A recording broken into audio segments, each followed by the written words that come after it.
हमारी लड़ाई अपने आप को बचाने के लिए है। हमारी तशक्कुस, हमारी पहचान,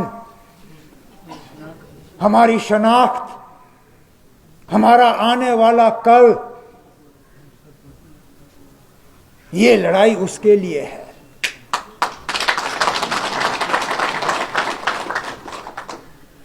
इन दिल्ली वालों ने कोई हरबा नहीं छोड़ा हमें कमजोर करने के लिए और बांटने के लिए।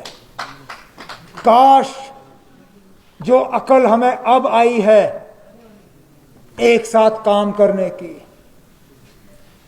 काश ये अकल हमें पहले आई होती, शायद ये नौबत नहीं आती।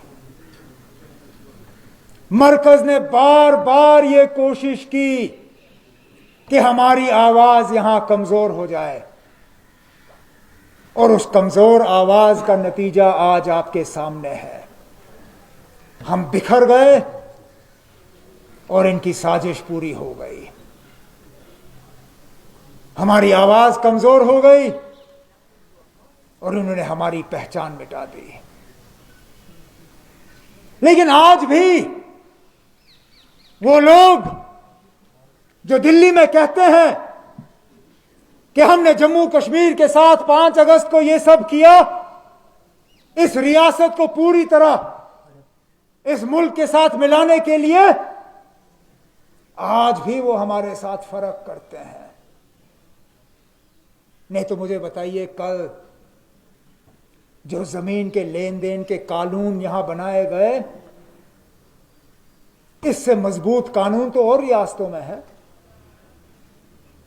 आज भी इस मुल्क का बाशिंदा आजादी से हिमाचल प्रदेश में जमीन नहीं खरीद सकता। लक्षद्वीप, अंडमान निकोबार, नागालैंड, मेघालय, सिक्किम, मैं कितनी रियासतों के नाम लूं जहां इस मुल्क का बाशिंदा जमीन नहीं खरीद सकता। लेकिन पता नहीं हम जम्मू कश्मीर के लोगों का क्या कसूर है कि अंधाधुन इजाजत दी गई यहां लोगों को आने की और जमीन खरीदने की। और जब हम इसके खिलाफ आवाज उठाते हैं तो हमें कहा जाता है आप एंटी नेशनल हो, आप मुल्क के खिलाफ बात कर रहे हो। जनाब, जो हम बात कर रहे हैं वो इस मुल्क के आईन में ही तो दर्ज था। जो हमसे 5 अगस्त 2019 को छीना गया, वो किसी और मुल्क के आईन में दर्ज नहीं था, वो इसी मुल्क के आईन में दर्ज था।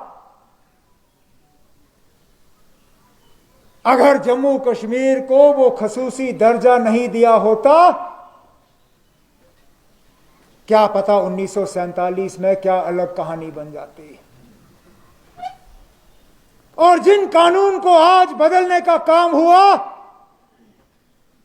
उनकी शुरुआत नेशनल कॉन्फ्रेंस ना आजादी के बाद नहीं हुई। जिन कानून को परसों तहस नहस किया गया, उनकी शुरुआत तो महाराजा साहब ने की थी। जिस महाराजा के मूर्ति के सामने परसों ही बीजेपी ने जम्मू में प्रोग्राम किया, उसी महाराजा साहब के कानून को इन लोगों ने तहस नहस किया। और हम एंटी नेशनल। ये दिल्ली वाले जब नागालैंड वालों से बात करते हैं, जिस नागालैंड का लीडर ये कहता है कि ना हमें हिंदुस्तान का आईन मंजूर है, ना हमें हिंदुस्तान का झंडा मंजूर है, ना हिंदुस्तान की सालमियत मंजूर है, उनके साथ तो आप बातचीत करते हो। उनका नाम तो मैं आपके टीवी चैनलों पे नहीं देखता हूं, यह कहते हुए कि ये जी देशद्रोही है, एंटी नेशनल है। लेकिन जब यहां के लोग अपनी जमीन को बचाने के लिए, अपनी पहचान को बचाने के लिए, अपनी शनाख्त को बचाने के लिए आवाज उठाते हैं, तो सीधा आप कहते हो ना, आप ये तो मुल्क के खिलाफ बगावत कर रहे हैं। जनाब, जिस जगह हम आज बैठे हैं, जिस झंडे के तले आज हम ये प्रोग्राम कर रहे हैं, अगर हमें मुल्क के खिलाफ बगावत करनी होती तो 1947 में हमारा अदना वर्कर मकबूल शेरवानी बारामुल्ला में वो रोल अदा नहीं करता जिसके लिए आज भी उन्हें सराहा जाता है। मास्टर अब्दुल अजीज, अरे ना, मैं किन किन लीडरों का और वर्करों का नाम लूं जो पिछले 30 साल में गोलियों के शिकार हुए, ग्रेनेड के शिकार हुए, माइन ब्लास्ट के शिकार हुए, क्योंकि हमने बार बार कहा कि जो हमने हासिल करना है पुरअमन तरीके से आईन के तहत हासिल करना है। आज हमें धकेला जा रहा है। आज यही लोग हमें कह रहे हैं कि हमारा रास्ता गलत था। समझ में नहीं आता आप लोग हमसे क्या कराना चाहते हो। नहीं तो मुझे बताइए, ये अलग अलग तराजू में तोलने का क्या मतलब है। कल एक पार्टी के वर्करों को जम्मू में पुरअमन तरीके से जुलूस निकालने की इजाजत दी जाती है इन नए जमीन के कानून के खिलाफ।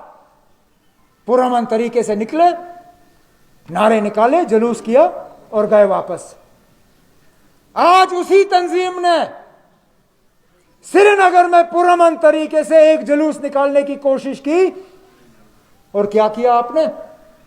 वर्करों को उठाया, कोठीबाग पुलिस थाने में बंद किया। आखिरकार बताइए, आप हमसे चाहते क्या हो? क्या आप वाकई चाहते हो कि हम मेन स्ट्रीम छोड़ दें? जिस चीज के लिए हमने 30 साल यहां कुर्बानियां दी, क्या आप चाहते हो कि हम वो छोड़ दें? कोई समझाए मुझे, ये कहां पे लिखा है कि आईन के तहत पुरअमन तरीके से अपना हकूक हासिल करना गैर कानूनी है या एंटी नेशनल है?